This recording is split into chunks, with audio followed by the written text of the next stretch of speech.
Russia Ukraine সংঘাতের frontline গত এক বছরেরও বেশি সময় ধরে স্থবির। তবে সামরিক হট্টগোলের এই নিঃশব্দ মুহূর্তের মধ্যে কৌশল ও প্রযুক্তির লড়াই যতদিন যাচ্ছে ততই তীব্র হচ্ছে।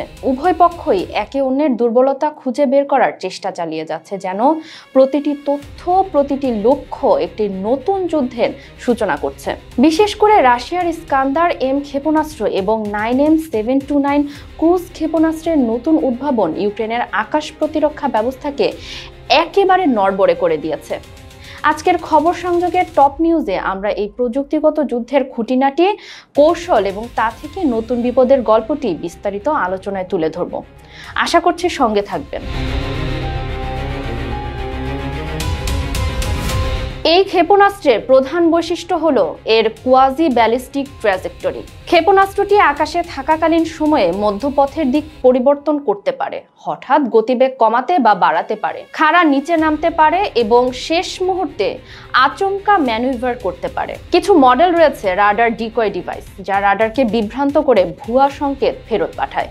ফলে ইউক্রেনের আকাশ প্রতিরক্ষা, বিশেষত প্যাট্রিয়ট সিস্টেম প্রাথমিক শনাক্তকরণের পরও ক্ষেপণাস্ত্রের গতিপথ অনুমান করতে ব্যর্থ হয়। সামরিক প্রতিবেদন অনুযায়ী সেপ্টেম্বরের পর থেকে ইউক্রেনের প্রতিরক্ষা সাফল্য মাত্র 6% নেমে এসেছে।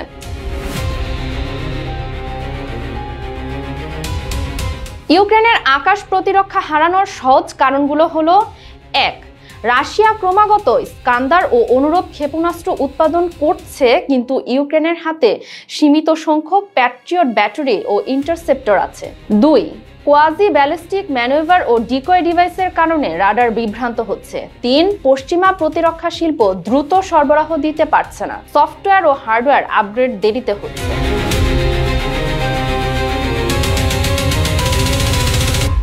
Russia intermediate range nuclear forces চুক্তি নিষিদ্ধ ক্ষেপণাস্ত্র ইউক্রেনে ব্যবহার করেছে।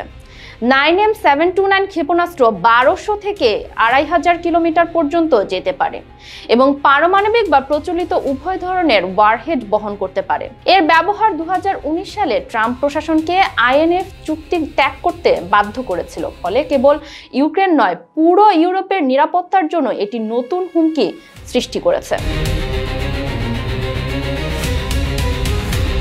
রাশিয়ার নতুন কৌশল ইস্কান্দার সহ নতুন ক্ষেপণাস্ত্র হামলায় ইউক্রেনের আকাশ প্রতিরক্ষা কার্যকারিতা প্রায় ভেঙে পড়েছে। রাডার বিভ্রান্তি, হঠাৎ ম্যানুভার এবং সীমিত পশ্চিমা সরবরাহের কারণে প্যাট্রিয়ট ব্যাটারির কার্যক্ষমতা অনেক ক্ষেত্রে নিঃশব্দ দর্শকের মতো দাঁড়িয়ে থাকে, মানে তারাও এটাকে ডিটেক্ট করতে পারে না। ইউক্রেনের সম্ভাব্য কৌশল কি হতে পারে? তারা যদি টমাহক ক্রুজ ক্ষেপণাস্ত্র পায়, তাহলে কিছু একটা করার সম্ভাবনা থাকতে পারে। ও ব্যাটারি, ইন্টারসেপ্টর, উন্নত রাডার কভারেজ এবং সফটওয়্যার আপগ্রেড। তবে সীমিত সময়, অর্থ ও সরবরাহের কারণে পুরো সমস্যা দ্রুত সমাধান সম্ভব নয় বলে ইউক্রেনকে হতাশার মধ্যেই থাকতে হচ্ছে। শীতল ধোঁয়ার আড়ালে রাতের অন্ধকারে যখন আকাশ জুড়ে ছুটে যায় আগুনের রেখা, তখন সেটি শুধু এক টুকরা ধাতু নয়, একটি যুগের প্রতীক। ইস্কান্দার এম কিংবা 9M729 কেবল ক্ষেপণাস্ত্র নয়, তারা আধুনিক যুদ্ধের ভাষা, যেখানে প্রযুক্তি, সত্য আর প্রতিটি কোড, প্রতিটি অ্যালগোরিদম এক একটি জীবন মৃত্যুর সিদ্ধান্ত নেয়। রাশিয়া ইউক্রেন যুদ্ধের ফ্রন্টলাইন হয়তো মানচিত্রে অনেক দিন ধরে নড়ছে না, কিন্তু পর্দার আড়ালে যুদ্ধ এক মুহূর্তের জন্য থেমে নেই। রাশিয়া তার ক্ষেপণাস্ত্রগুলোকে ক্রমাগত বুদ্ধিমান, অননুমেয় এবং প্রায় অদৃশ্য করে তুলেছে।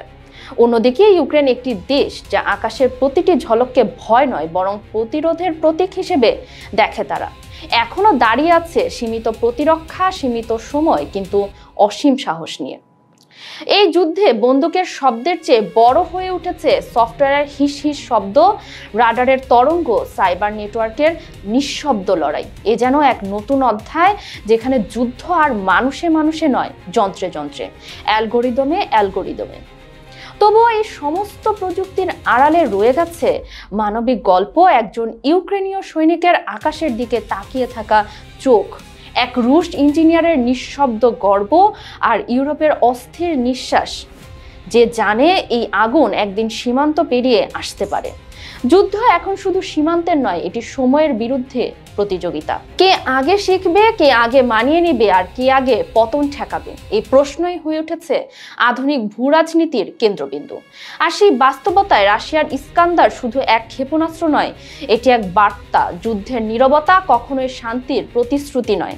একটি আকাশ, দুটি জাতি, অসংখ্য প্রযুক্তি, আর তার মাঝে ঘূর্ণায়মান অনিশ্চয়তার এই গল্প হয়তো ভবিষ্যতের ইতিহাস বইয়ে লেখা হবে এক বাক্যে, যখন ফ্রন্টলাইন থেমেছিল তখনই যুদ্ধের সবচেয়ে ভয়ঙ্কর অধ্যায় শুরু হয়েছিল। খবর সংযোগের টপ নিউজ আপনাদের কেমন লাগছে কমেন্টে জানাবেন। আমাদের ভিডিওগুলো লাইক, কমেন্ট ও শেয়ার করুন। আমাদের চ্যানেলটিকে সাবস্ক্রাইব করে রাখুন। কাজল হায়দারের রিপোর্টে ফারিহা আহমেদ, খবর সংযোগ।